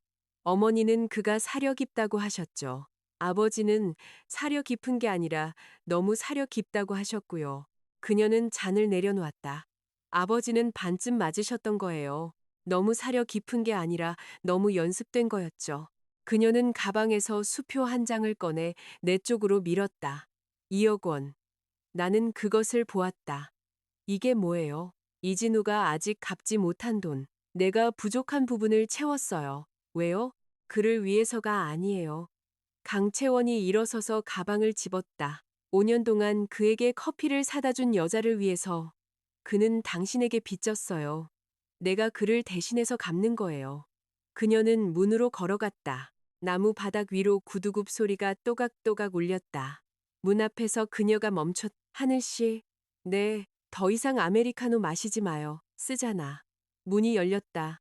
골목에서 뜨거운 공기가 밀려 들어왔다. 그리고 그녀는 사라졌다. 나는 바에 혼자 앉아 있었다. 수표는 내 위스키 잔 아래에 놓여 있었다. 호박색 액체가 인쇄된 숫자를 반사했다. 나는 그것을 치웠다. 그러고는 바텐더를 불렀. 라떼 한 잔 주세요. 손님, 여긴 바입니다. 알아요. 혹시 있나요? 그는 나를 보더니 커피 머신으로 걸어갔다. 증기가 슉 소리를 냈다. 거품으로 작은 하트가 그려진 컵이 내 앞으로 미끄러져 왔다. 나는 한 모금 마셨다. 설탕 반. 따뜻했다. 휴대폰이 진동했다. 강채원. 수표 찢지 마요. 돈은 좋은 거야. 나는 답장했다. 알아요. 그러고는 타자를 쳤다. 2년 뒤에 돌아와요. 강채원은 한 단어로 답했다. 그래. 나는 그 바에 문 닫을 때까지 앉아 있었다. 재즈는 느린 피아노 곡으로 바뀌었다. 잔들은 씻겨서 선반에 거꾸로 놓였. 골목으로 나섰을 때 가로등은 고장 나 있었다. 바 위에 붉은 등만 여전히 빛나고 있었다. 7월의 밤바람은 고기 굽는 연기와 아카시아 나무 냄새를 실어 날랐다. 주머니에 손을 넣자 수표의 빳빳한 가장자리가 느껴졌다. 단단하고 살짝 접혀 있었다. 나는 집까지 걸어갔다. 지하철은 끊겼다. 택시를 탔다. 기사님은 서울 토박이로 가는 내내 수다를 떨었다. 아가씨, 늦게까지 일하네. 네. 무슨 일이 그렇게 바빠? 금융 쪽이요. 아, 회계요. 우리 아들도 회계 공부했는데 올해 졸업하고는 취직을 못하네. 나는 대답하지 않았다. 고가도로의 가로등 불빛이 주황색 덩어리가 되어 창문을 스쳐 지나갔다. 집에 와서 나는 수표를 낡은 장부 옆 서랍에 잠가두었다. 그러고는 세수를 했. 거울 속 여자는 다크서클이 있었지만 눈은 빨갛지 않았다. 송하늘. 나는 그녀에게 말했다. 해냈어. 재구장 로비. 닷새째 되는 날. 임지은이 클라우드 벤처 로비에서 나를 막아섰다. 나는 퇴사 서류 절차를 마무리하고 남은 물건을 챙기러 돌아온 참이었다. 회전문은 계속해서 사람들을 안팎으로 실어날랐고 입구에서는 더위와 냉방이 뒤섞여 살랑거렸다. 안내 데스크의 미나는 나를 보고 일어섰다가 입을 열었다가 다시 닫았다. 임지은이 로비 소파에서 일어나 내 길을 막았다. 그녀는 더 야위어 있었다. 화장은 망가져 있었다. 아이라이너는 눈 밑으로 번졌고 립스틱은 얼룩덜룩했다. 그녀는 이사회 때 입었던 것과 같은 흰색 레이스 원피스를 입고 있었다. 옷단에는 회색 얼룩이 져 있었다. 송하늘 씨 이사회의 그 지급건들이 이진우가 나한테 강요한 거라고 말해줘요. 그녀가 내 팔을 잡았다. 손톱이 소매를 파고들었다. 증언할 수 있잖아요. 그렇죠? 당신이 제일 오래 옆에 있었으니까. 그가 어떤 사람인지 알잖아요. 나는 팔을 뿌리쳤다. 지은 씨, 작년 생일에 그가 가방을 선물했죠. 이 500만 원짜리. 당신은 감사합니다. 팀장님이라고 올렸고 그 캡처가 제 이메일에 있어요. 그녀의 손이 떨어져 나갔다. 그때부터 날 지켜보고 있었군요. 당신이 아니라 내가 말했다. 그 사람이요. 그녀의 입술이 먼저 떨리고, 그 다음에는 턱, 그 다음에는 손가락이 떨렸다. 마치 누군가 그녀를 지탱하던 것을 제거한 것처럼 보였다. 당신이 이겼다고 생각해요? 그녀의 목소리가 날카로워지며 갈라졌다. 당신이 그를 망쳤다고 해서 이겼다고 생각하냐고? 송하늘 씨, 당신은 그냥 비서였어. 5년 동안 커피나 타고 심부름이나 했지. 그는 당신을 쳐다보지도 않았다고. 나는 아무 말도 하지 않았다. 나는 그 사람이랑 잤어. 당신은? 당신은 아마 그의 사무실 소파에 앉아보지도 못했을걸. 로비가 조용해졌다. 회전문 밖으로 7월의 더위가 파도처럼 밀려 들어왔다. 미나는 방문객 서류를 들고 안내 데스크 뒤에 서 있었다. 얼굴이 하얗게 질려 있었. 엘리베이터를 기다리던 몇몇 직원들이 얼어붙었다. 어떤 이들은 휴대폰을 보는 척 고개를 숙였다. 다른 이들은 그저 쳐다볼 뿐이었다. 나는 내 팔을 내려다보았다. 그녀가 잡았던 곳에 얕은 붉은 자국이나 있었다. 아팠지만 그 정도뿐이었다. 나는 다시 임지은을 보았다. 그 흰색 원피스는 한때 그녀가 가장 좋아하던 옷이었다. 이진우가 부티크에 부탁해 사무실로 보냈고 내가 수령 서명을 했다. 리본으로 묶인 더스트백에 조심스럽게 접혀 도착했고 희미한 향수 냄새가 났다. 판매 직원은 미소 지으며 말했다. 이 팀장님은 여자친구에게 정말 잘하시네요.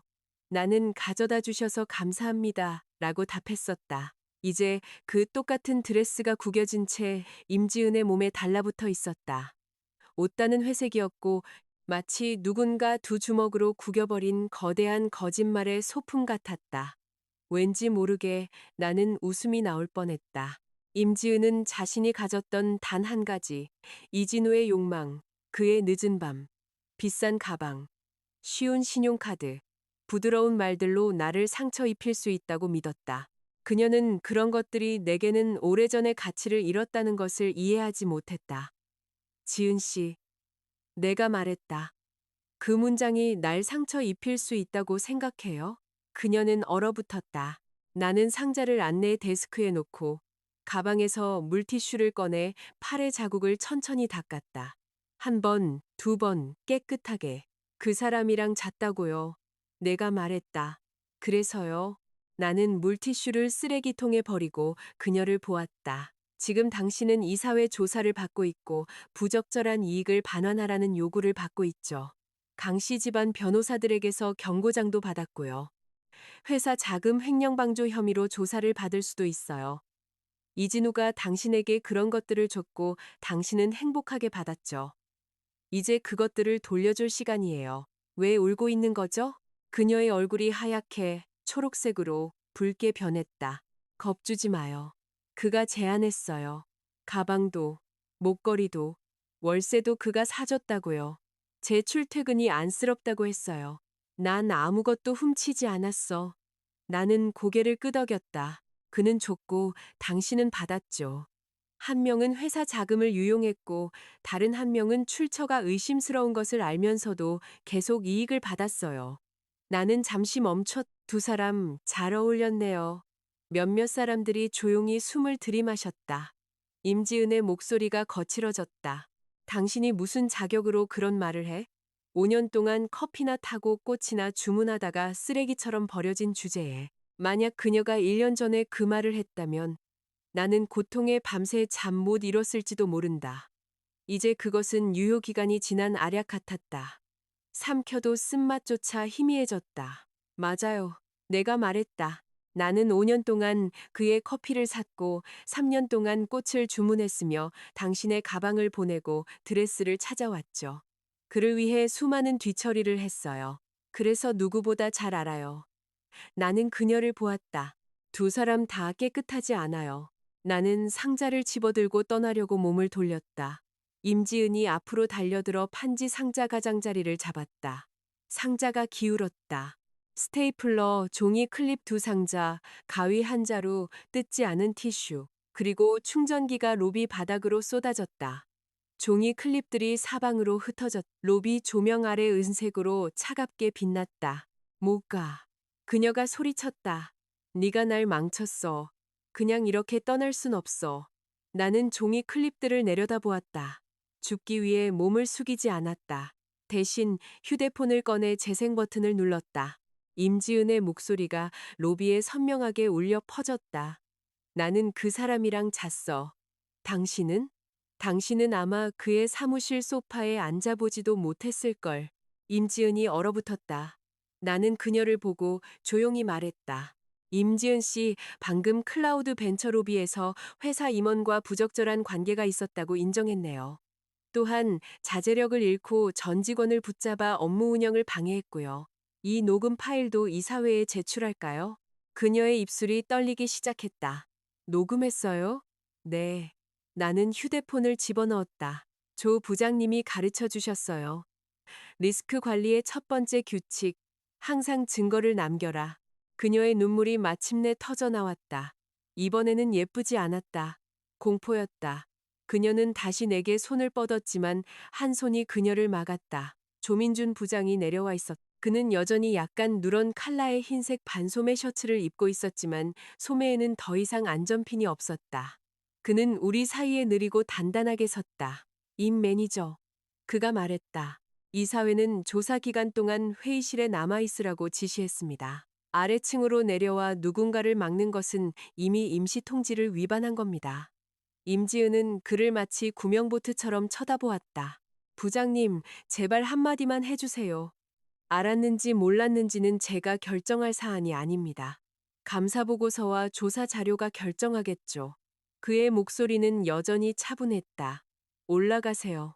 그가 도와주지 않을 것이라는 것을 깨닫자 분노가 그녀의 얼굴을 뒤틀었다. 다들 송하늘 씨 편만 드네요. 왜요? 그녀는 그냥 중위권 대학 나온 회계 담당자일 뿐이잖아요. 당신들이 그녀 편을 들게 할 무슨 자격이 있는데요? 조 부장님이 그녀를 보았다. 그녀는 장부를 깨끗하게 유지했으니까, 완전한 증거를 보존했으니까, 5년 동안 받지 말아야 할 돈은 1원도 받지 않았으니까, 클라우드 벤처를 떠난 후에도 여러분 중 누구보다 더 클라우드 벤처 직원처럼 보이니까. 로비는 완전히 조용해졌다. 망가진 판지 상자를 들고 나는 갑자기 눈시울이 뜨거워지는 것을 느꼈다.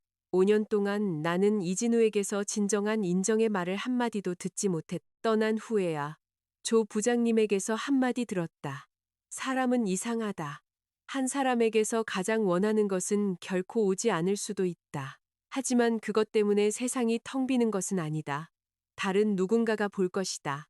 다른 누군가가 기억할 것이다. 나는 무릎을 꿇고 종이 클립을 하나씩 주었다. 미나가 달려와 도와주었다. 그녀는 내 옆에 쭈그려 앉아 속삭였. 하늘씨, 슬퍼하지 마요. 나는 미소 지었다. 슬프지 않아. 그녀의 눈이 빨개졌다. 하지만 저는 슬퍼요. 나는 잠시 멈췄다. 미나는 고개를 숙여 종이 클립을 모았다. 제가 처음 입사했을 때 아무것도 몰랐어요. 안내 데스크 시스템도 다룰 줄 몰랐죠. 선배님이 가르쳐 주셨어요. 일을 천천히 하는 건 괜찮지만 기록은 명확해야 한다고요. 항상 기억하고 있었어요. 그녀는 마지막 몇 개의 종이 클립을 상자에 넣었다. 선배님이 떠나니까 회사의 한 조각이 빠진 것 같아요. 그녀는 22살. 내가 처음 도착했을 때와 같은 나이였다. 젊고 길을 잃고 약간 서툴고 약간 절박했다. 나는 손을 들어 그녀의 머리를 쓰다듬었다. 그럼 너 자신의 조각으로 채워. 내가 말했다. 나처럼 하지 마. 가치 없는 사람에게 5년을 쓰지 마. 그녀는 세차게 고개를 끄덕였다. 조 부장님이 잠시 지켜보았다. 송하늘 씨, 이제 뭐 할 계획이에요? 아직 모르겠어요. 옛날 동기 중에 그가 천천히 말했다. 제3자 리스크 컨설팅 회사를 운영하는 친구가 있어 감사 프로젝트 리더가 부족하다고 하더군. 나는 그를 보았다. 이건 자선이 아니야. 그가 말했다. 단지 당신이 더 큰 곳으로 갈 수 있다고 생각할 뿐이야. 클라우드 벤처는 당신에게 너무 작았어. 이번에는 거절하지 않았다. 연락처 좀 보내주세요. 조 부장님이 희미하게 미소 지었다. 알겠어. 클라우드 벤처를 마지막으로 나설 때 나는 한 번 뒤돌아보았다. 파랗고 하얀 로고는 여전히 빛나고 있었다. 5년 동안 나는 그 회전문을 수없이 지나다녔다. 아침 7시 30분에는 커피를 들고 밤 11시에는 서류를 들고 나는 누군가 돌아봐 주기를 기다리고 있다고 생각했다. 사실 나는 가라앉는 배를 계속 떠있게 하고 있었다. 이제 더러운 계정들은 수면 위로 떠올랐고 가면들은 벗겨졌다. 나는 더 이상 누구의 잔해도 지킬 필요가 없었다. 판지 상자는 생각보다 가벼웠. 나는 계단을 내려갔다. 7월의 바람이 얼굴을 스쳤다. 뜨겁고 깨끗했다. 제10장. 연우. 조 부장님이 보내준 연락처의 이름은 정연우였다. 내 한국 이름 하늘과는 다른 느낌이었지만 연우니 라는 이름이 왠지 모르게 끌렸다. 나는 3초 동안 채팅창을 쳐다보다가 이런 이름을 가진 사람은 분명 까다로울 거야 라고 생각했다. 조 부장님의 메모는 더 짧았다. 좋은 사람, 독설가, 기준 높음. 그 8글자는 연락처를 삭제하고 싶게 만들었다. 대신 나는 그를 추가했다. 그는 빠르게 수락했다. 그의 프로필 사진은 흑백의 달이었다. 나는 썼다. 정연우 대표님, 안녕하세요. 송하늘입니다. 조민준 부장님 추천으로 연락드렸습니다. 그의 답장이 즉시 왔다. 이력서, 간결했다. 너무 간결해서 사람이라기보다는 자동 응답 같았다. 나는 이력서를 보냈다. 3분 후 그가 답장했다. 내일 오전 10시 강남 파이낸스 센터 36층. 나는 알겠습니다. 라고 타자를 쳤다. 대화 끝. 쓸데없는 말이 없었다. 왠지 모르게 나는 그게 마음에 들었다. 적어도 지금까지 함께 일한 비서 중에 최고예요 보다는 편안했다. 다음 날, 나는 20분 일찍 도착했다. 정연우의 회사는 연우리스크 어드바이저리라고 불렸다. 접수 구역은 회색, 흰색, 검은색으로 한 번도 웃는 법을 배우지 못한 법률 회사처럼 차가웠다. 안내 직원은 나를 회의실로 안내했다. 대표님께서 아직 회의 중이십니다. 잠시만 기다려주세요. 나는 고개를 끄덕였다. 회의실은 컸다. 테이블 위에는 물 한 병이 놓여 있었다. 커피는 없었다. 나는 노트를 꺼냈다. 정확히 10시 문이 열렸다. 들어온 남자는 소매 단추를 단정하게 채운 검은색 셔츠에 얇은 태안경을 쓰고 있었다. 생각보다 젊어 보였다. 조 부장님의 옛 동기라면 40세쯤 되었을 텐데 정연우는 겨우 33세처럼 보였다. 그는 내 맞은편에 앉아 이력서를 힐끗 보고는 고개를 들었다. 송하늘 씨군요. 네. 조 부장님이 기억력이 아주 좋다고 하더군요. 그 대사는 너무나 익숙했다. 내 손가락이 멈칫했다. 5년 전 이진우가 거의 똑같은 것을 물었었. 정연우는 그 멈칫함을 알아차렸지만 묻지는 않았다. 그는 테이블 건너편으로 파일 하나를 밀었다. 10분. 읽고 가장 의심스러운 점 3가지를 말해봐요. 나는 문서를 열었다. 공급망 협력 리스크 보고서였다. 27페이지. 빽빽한 숫자, 회사 이름, 신용한도, 물류 비용, 자회사, 창고 주소. 나는 빠르게 페이지를 넘겼다. 정연우는 내 맞은편에 앉아 재촉하지 않았다. 방 안에서는 종이 소리만 들렸다. 7분 만에 나는 보고서를 덮었다.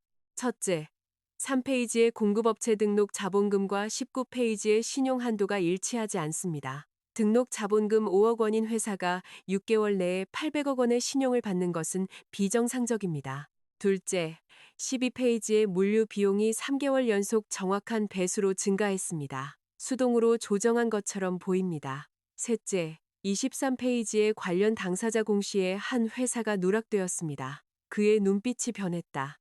어떤 회사죠? 항투물류입니다. 나는 보고서 23페이지를 펴서 주소줄을 가리켰다. 여기 창고단지 주소는 작년에 사업자 등록이 변경된 후에 항투물류 등록 주소와 일치하지만 관련 당사자로 기재되어 있지 않습니다. 부주의한 누락이거나 의도적인 은폐입니다. 정연우는 3초 동안 나를 지켜보았다. 그러고 나서 펜을 닫았다. 조 부장님이 과장한 게 아니었군. 나는 미소 짓지 않았다. 조 부장님은 좀처럼 칭찬하지 않는 분이시죠. 했어. 뭐라고 하셨는데요? 당신이 그가 키운 학생 중에 가장 똑똑했다고. 나는 얼어붙었다. 정연우가 덧붙였다. 남자 보는 눈이 예전에는 끔찍했다고도 했고. 그건 정말 조 부장님다운 말이었다. 나는 2초간 침묵했다. 틀린 말은 아니었네요. 정연우가 마침내 아주 희미하게 미소 지었다. 연우에 온 걸 환영해요. 나는 눈을 깜빡였다. 그게 다인가요? 더 원했어요? 아니요. 희망 연봉은. 나는 클라우드 벤처에서 봤던 것의 2배를 불렀다. 그는 나를 한 번 보았다. 수용 가능. 나는 다시 눈을 깜빡였다. 그가 계속 말했다. 수습 3개월. 기대에 미치지 못하면 즉시 해고할 겁니다. 기대에 부응하면 연봉 30% 인상. 빈 약속도 감정적인 조종도 감사로 위장한 빚도 없었다. 며칠 만에 처음으로 나는 가벼움을 느꼈다. 알겠습니다. 입사 의향서에 서명한 후 나는 연우를 떠나 이진우에게서 메시지를 받았다. 결혼식 사건 이후 그에게서 온 첫 메시지였다. 처음에는 차단했다가 나중에 차단을 풀었다. 연락하고 싶어서가 아니라 더 이상 신경 쓰는 척하고 싶지 않아서였다. 그는 사진을 보냈다. 아메리카노 시럽 없이 상온으로 그 아래에 오늘 내가 직접 샀어. 나는 2초 동안 사진을 보고 답장하지 않았다. 아래층 커피숍에서 나는 따뜻한 라떼, 설탕 반을 샀. 정연우의 메시지가 떴다. 내일 9시 출근. 나는 답장했다. 네. 그가 다른 메시지를 보냈다. 아래층 커피 맛없어. 탕비실에 원두 있어. 직접 갈아 마셔. 나는 나도 모르게 미소 지었. 그는 독설가였지만 실용적이었다. 나는 답장했다. 저는 라떼 마셔요. 그가 답장했다. 그럼 우유는 직접 사와야 해. 나는 화면을 쳐다보았다. 확실히 다정한 상사는 아니었다. 그것도 좋았. 적어도 그의 커피 취향을 외울 필요는 없을 테니까. 이진우의 몰락은 보름 후에 공식화되었다. 클라우드 벤처 이사회는 이진우가 심각한 재무절차 위반과 회사 이익에 대한 손해를 끼친 혐의로 부사장직에서 해임되었다고 발표했다. 그는 지정된 기간 내에 13억 5천만 원을 반환하라는 명령을 받았다. 임지은은 사법조사로 넘겨졌다. 처음에는 모든 것이 이진우에게서 받은 선물이라고 주장했다. 그러자 감사팀은 반복적인 이체 내역, 월세 지급, 실체 없는 사업에 대한 송장, 그리고 그녀 사촌의 계좌를 제시했다. 그녀의 이야기는 무너졌다. 사람들은 이진우가 차를 팔고 집을 팔고 여전히 그의 전화를 받아주는 모든 사람에게 돈을 빌렸다고 말했다. 그는 발표 후에 내게 메시지 하나를 보냈다. 미안해. 나는 답장하지 않았다. 사과는 타임머신이 아니다. 연후에서 나는 입사 3일 만에 프로젝트를 맡았다. 의심스러운 조달 계약이 있는 제조회사. 3년치의 구매 주문서, 창고 영수증, 은행 전표, 파일들은 하드드라이브 2개와 캐비닛 절반을 채웠다. 정연우가 내 책상에 출입 카드를 떨어뜨렸다. 7일. 예비 판단. 저 혼자요? 기억력 좋다고 했잖아. 나는 그를 보았다. 그는 마주 보았다. 한순간 나는 웃을 뻔했다. 알겠습니다. 7일 동안 나는 거의 사무실을 떠나지 않았다. 탕비실 원두는 정말 아래층 커피보다 나았다. 지시대로 내 우유를 사왔다. 설탕반 라떼가 나의 새로운 연료가 되었다. 6번째 날 밤 정연우가 내 책상을 지나가다 멈췄다. 집에 가. 아직 안 끝났어요. 건강 망쳤다고 칭찬해 줄 사람 필요해? 나는 고개를 들었다. 그의 표정은 마치 날씨만 물어본 것처럼 평온했다. 보고서는 거의 다 됐어요. 내가 말했다. 그럼 내일도 거의 다 되어 있겠지. 그는 내 키보드 옆에 종이봉투를 놓았다. 음식. 식기 전에 먹어. 그러고는 떠났다. 나는 봉투를 열었다. 따뜻한 국수. 쪽지도 감상적인 메시지도 보살핌의 주장도 없이 그냥 국수. 오랫동안 나는 그곳에 앉아 김을 바라보았다. 나는 보살핌을 받는다는 것이 누군가 적절한 때에 적절한 말을 해주는 것이라고 생각했었다. 어쩌면 때로는 누군가 당신이 밥을 먹지 않은 것을 알아차리고 그것을 시적으로 만들기를 거부하는 것일지도 모른다. 제11장 남은 것들. 연후에서의 수습 기간은 내가 알아차리기도 전에 지나갔다. 그 제조 회사 프로젝트는 그 분기 우리 회사의 가장 빨리 완료된 리스크 보고서가 되었다. 우리는 허위 물류 송장, 반복된 창고 도장, 그리고 고객사 구매이사가 관리하는 유령 공급업체를 추적했다. 고객은 손실을 회복했고 연우는 2년 계약을 따냈다. 정연우는 약속대로 정확히 내 연봉을 인상했다. 의식은 없었다. 그는 3줄짜리 이메일을 보냈다. 수습 통과. 합의에 따라 연봉 조정. 계속해서 멍청한 실수하지 말 것. 나는 마지막 줄을 오랫동안 쳐다보았다. 그러고 나서 답장했다. 대표님도 인격 결함이 있는 기계처럼 말하는 거 계속하지 마세요. 3분 후 그가 답장했다. 알겠음. 부분적으로 수용. 나는 사무실에서 웃음을 터뜨렸다. 분석가 2명이 놀랐다. 삶이 한꺼번에 밝아지지는 않았다. 치유는 극적인 몽타주가 아니었다. 더 느리고 더 굴욕적이며 덜 영화적이었다. 어떤 아침에는 여전히 일찍 깨어 이진우의 커피를 잊었다고 생각했다. 가끔 밤에 휴대폰이 켜지면 마음이 기억하기 전에 위장이 긴장했다.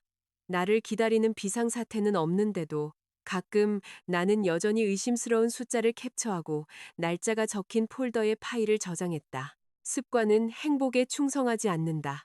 그것들은 머무른다. 하지만 다른 습관들이 그것들을 대체하기 시작했다. 나는 사무실 탕비실에 우유를 사다 놓았다. 회사 로고 없는 옅은 녹색의 내 머그컵을 썼다. 일요일 아침에는 스킨답서스에 물을 주었다. 설탕 반라떼가 가게마다 맛이 다르다는 것을 배웠다. 돈은 좋은 것이라는 것을 받아들이고 고귀한 고통을 연기하는 대신 강채원의 수표를 입금했다. 강채원은 싱가포르로 갔다. 3개월 후에 내게 엽서를 보냈다. 앞면에는 해 진력 강풍경이 있었다. 뒷면에는 이렇게 썼다. 하늘아, 설탕 반라떼 나쁘지 않네. 나는 그것을 낡은 장부가 아닌 새 노트 프로젝트 노트 안에 넣었다. 첫 페이지에 나는 리스크 관리 교훈일. 항상 증거를 남겨라. 2번째 줄에 나는 덧붙였다. 인생 교훈일. 절대 자신을 잃지 마라. 이진우는 13억 5천만 원을 모두 갚은 후 한 번 전화했다. 이번에는 받았다. 나는 연우 사무실 창가에 서서 늦은 오후의 빛이 강남의 유리 빌딩들을 비추는 것을 보고 있었다. 정연우는 탕비실에서 2잔의 커피를 들고 있었다. 그의 블랙커피와 나의 따뜻한 설탕반 라떼. 그는 내가 통화하는 것을 보고 다가오지 않았다. 그저 내 책상에 라떼를 놓고 뚜껑을 가볍게 두드려 뜨거울 때 마시라고 알려주었다. 하늘씨, 이진우가 말했다. 그의 목소리는 내가 기억하던 것보다 낮았다. 네, 긴 침묵. 돈 다 갚았어. 알아요. 채원이 떠났어. 싱가포르로 갔대. 또 다른 침묵. 잘 지내? 나는 책상 위에 라떼를 보았다. 뚜껑의 작은 구멍에서 김이 피어올랐다. 정연우는 자국이 남지 않도록 컵을 컵 받침 위에 놓아주었다. 나는 갑자기 미소 지었다. 아주 잘 지내요. 이진우는 그 미소를 그는 그때 이해한 것 같았다. 그의 목소리가 더 낮아졌다. 그거 다행이네. 전화를 끊은 후 나는 그의 번호를 삭제했다. 차단이 아니라 화가 나서가 아니라 그냥 삭제했다. 내 연락처에 더 이상 그 이름이 필요 없었다. 정연우가 들어왔다. 이진우. 울었어? 못 봤어요. 당신은? 아니요. 그는 고개를 끄덕이고 라떼를 더 가까이 밀어주었다. 잘했어. 나는 그를 보고 웃었다. 정연우 대표님, 사람 위로하는데 정말 소질 없으시네요. 위로한 거 아니야. 그럼 뭐 한 건데요. 여기 있었어. 그 2단어가 내 마음속 무언가를 움직였다. 여기 있었어. 설교도 나를 위해 내린 결정도 없이 그저 그곳에 서 있었다. 어쩌면 내가 내내 원했던 것은 그것이었을지도 모른다. 나중에 나는 다른 사람들에게서 이진우에 대한 소식을 들었다. 그는 차를 팔고 아파트를 팔고 돈을 갚기 위해 엄청난 빚을 졌다고 했다. 클라우드 벤처는 무너지지 않았다. 이 사회는 새로운 전문 경영인을 영입했다. 조 부장님은 남아서 리스크 관리팀 부팀장이 되었다. 임지은은 집행유예를 선고받고 부당이익의 일부를 반환했다. 그녀는 서울을 떠났다. 누군가 부산에서 꽃집을 운영하는 그녀를 봤다고 주장했다. 나는 확인하지 않았다. 강채원은 싱가포르에서 성공했다. 그녀는 가끔 너무 잦지 않게 엽서를 보냈다. 이진우에 대해서는 어떤 사람들은 그가 서울을 떠나 남쪽의 작은 회사에서 평범한 관리직으로 다시 시작했다고 말했다. 다른 사람들은 그가 더 조용해졌고 다시는 연애를 하지 않았다고 했다. 누군가는 비 오는 밤, 그가 술에 취해 길가에 앉아 더 이상 가지고 있지 않은 번호로 전화를 걸었다고 말했다. 전화는 연결되지 않았다. 그 이야기들이 내게 닿았을 때 나는 더 이상 고통을 느끼지 않았다. 승리감도 느끼지 않았다. 그는 오래전 사람이 되었다. 기계가 너무 가늘게 잘라 다시 맞출 수 없는 낡은 장부의 종이 조각처럼 연후에서의 내 삶은 성장했다. 한 프로젝트가 다른 프로젝트로 이어졌다. 나는 프로젝트 리더가 되었고 그 후에는 시니어 프로젝트 리더가 되었다. 고객들이 내 이름을 알게 되었다. 그들은 나를 조부장님 추천으로 온 그 여자라고 부르는 것을 멈추고 무언가 잘못된 것 같을 때 송하늘 씨에게 물어봐라고 말하기 시작했다. 그 말을 처음 들었을 때 나는 화장실에 가서 거울 앞에 울지 않았다. 미소 지었다. 그러고 나서 손을 씻고 회의실로 돌아갔다. 정연우와 나는 끌리는 느낌 없이 가까워졌다. 그는 내게 커피를 사오라고 한 적이 없었다. 그는 내게 사적인 뒤처리를 맡기면서 그것을 신뢰라고 부르지 않았다. 그는 나를 유용하다고 칭찬처럼 말한 적이 없었다. 그는 보고서에 대해 나와 논쟁했다. 그는 약한 결론에 빨간 펜으로 동그라미를 그는 여백에 증거라고 너무 자주 써서 내가 그에게 스테이플러를 던지고 싶게 만들었다. 하지만 한 고객이 나를 리스크팀의 젊은 아가씨로 무시하려고 했을 때 정현우는 서류를 덮고 말했다. 장식이 필요하시면 꽃집을 고용하십시오. 이 보고서를 원하신다면 그녀의 말을 들으세요. 나는 그것이 기사도 정신인지 아니면 참을성 부족인지 확신할 수 없었다. 어느 쪽이든 나는 계속 말했다. 고객은 들었다. 그날 밤 정연우가 메시지를 보냈다. 오늘 회의 잘 처리했어. 나는 답장에 칭찬인가요? 그가 썼다. 익숙해지지 마. 나는 메시지를 보고 볼이 아플 때까지 미소 지었다. 치유란 때로는 옆에 있는 사람이 다정하지 않아도 안전할 수 있다는 것을 깨닫는 것임을 발견했다. 안전함은 증거처럼 들릴 수 있다. 안전함은 컵 받침 위에 놓인 라떼처럼 보일 수 있다. 안전함은 머물러주는 누군가일 수 있다. 제12장 신청서 정연우와 우리 둘 다 이름 붙이지 않은 비공식적인 관계로 3개월째 함께 일하던 끝에 그는 그가 전환 보고서라고 부르는 것을 제출했다. 그것은 아침 9시에 내 책상 위에 놓여 있었다. 인쇄되고 스테이플러로 찍히고 제목으로 형식화되어 있었다. 표지에는 연인 관계 전환 신청서, 신청인 정연우, 검토인 송하늘이라고 적혀 있었다. 나는 3초 동안 그것을 보고 크게 웃을 뻔했다. 이게 뭐예요? 보고서. 그는 연체된 미수금에 대해 논의할 때나 쓸 법한 얼굴로 내 맞은편에 앉아 있었다. 나는 첫 페이지를 열었다. 항목 1. 송하늘의 일반적인 커피 취향을 암기함. 따뜻한 라떼, 설탕 반. 가끔 개화향 라떼, 얼음 없이. 항목 2. 독립적인 여행을 방해하지 않으면서 송하늘의 출장 체크인 선호도를 확립함. 항목 3. 독설 행동을 약 23% 수정함. 나머지 77%는 개선 중. 항목 4. 그녀가 화났을 때 즉시 해결책을 제안하지 않는 법을 배움. 우선, 동행. 항목 5. 그녀가 커피를 가져오거나 선물을 사거나 나의 사적인 삶의 재앙을 치울 필요가 없음을 확인함. 항목 5에서 나는 미소를 멈췄다. 고개를 들었다. 정연우는 평온해 보였다. 귀가 빨갰다. 왜 이걸 썼어요? 검토. 누가 가르쳐 줬는데요? 이진우. 나는 쳐다보았다. 그가 덧붙였다. 반면교사로. 한동안 나는 할 말이 없었다. 정연우의 목소리가 조금 부드러워졌다. 하늘 씨, 네. 나는 듣기 좋은 말을 잘하는 사람이 아니야. 알고 있어요. 하지만 배울 수는 있어. 그는 내 앞에 펜 하나를 놓았다. 마음에 안 드는 게 있으면 적어줘. 내가 바꿀게. 나는 펜을 보았다. 몇 년 전 이진우는 펜으로 내 사직서에 서명했다. 펜촉이 종이를 찢었다. 그 소리는 아주 작았지만 오랫동안 내 마음속에서 울렸다. 이제 정현우가 내 손에 펜을 쥐어주었다. 무언가를 끝내기 위해서가 아니라 무언가를 시작하기 위해서. 나는 그것을 집어들고 마지막 페이지에 썼다. 전환 승인. 생각한 후에 나는 조심스럽게 덧붙였다. 장기 협력 조건. 정현우는 보고서를 받아들고 그 줄을 오랫동안 보았다. 장기가 얼마나 길지? 내가 일부러 말했다. 성과에 따라 달라요. 그가 고개를 끄덕였다. 좋아. 따지지 않을 거예요? 아니, 왜요? 장기를 원하니까. 그날 저녁 그가 나를 집까지 태워다 주었다. 은행나무 잎이 빽빽해졌다.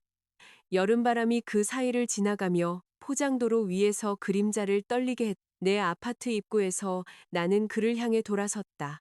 연우 씨, 네, 왜 제가 승인했는지 알아요? 내 성과가 수용 가능해서? 아니요. 그가 살짝 미간을 찌푸렸다. 나는 미소 지었다. 당신은 제가 사랑받을 자격이 있기 전에 누군가가 필요로 하는 모양이 되어야 한다고 느끼게 한 적이 없으니까요. 그는 침묵했다.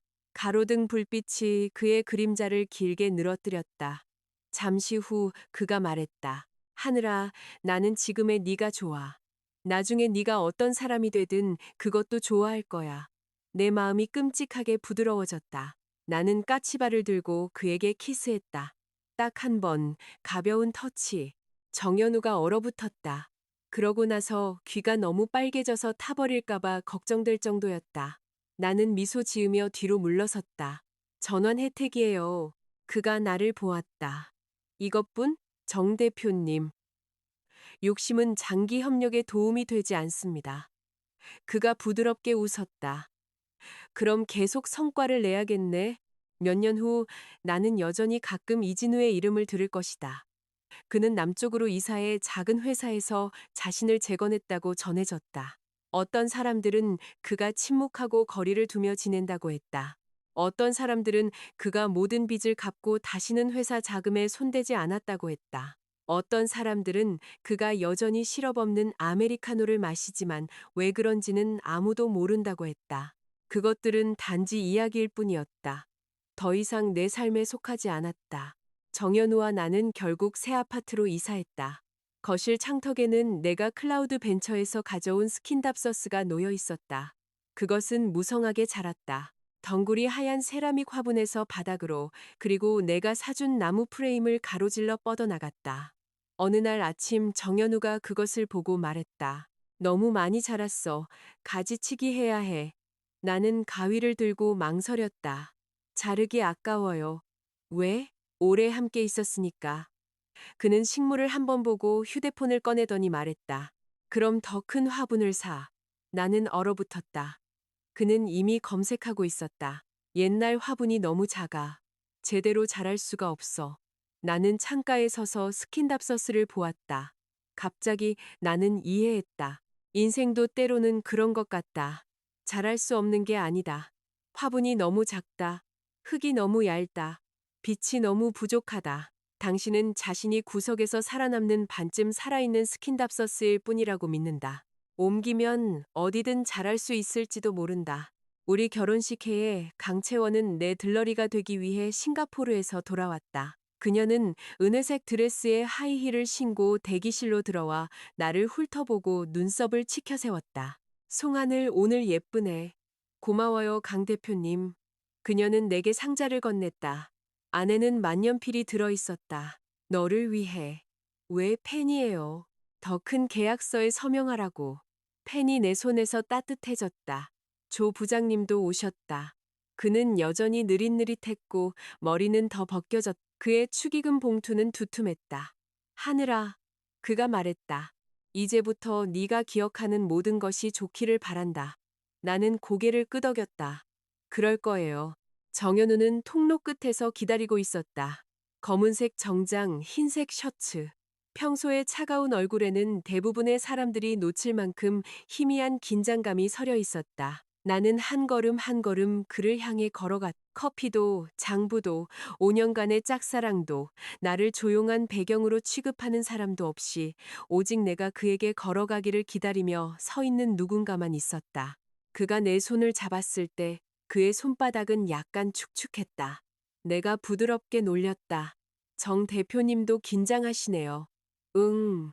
왜요? 이 계약 기간이 아주 길어서 위반할까봐 무서워요. 아니, 그가 나를 보았다. 내가 충분히 잘하지 못할까봐 무서워. 나는 그의 손을 꽉 쥐었. 그럼 천천히 해요. 그의 눈은 매번 새롭게 느껴질 정도로 따뜻했다. 알았어. 그가 말했다. 내 남은 평생 동안 주례가 내가 기꺼이 하겠냐고 물었을 때 나는 정연우를 보고 아래 사람들을 보았다. 미소 짓는 강채원, 안경을 닦는 조 부장님, 화장이 거의 망가질 때까지 우는 미나. 앞줄에 앉아 눈이 빨개진 어머니. 스테인드 글라스를 통해 들어온 햇빛이 내 면사포 위에 내려앉았다.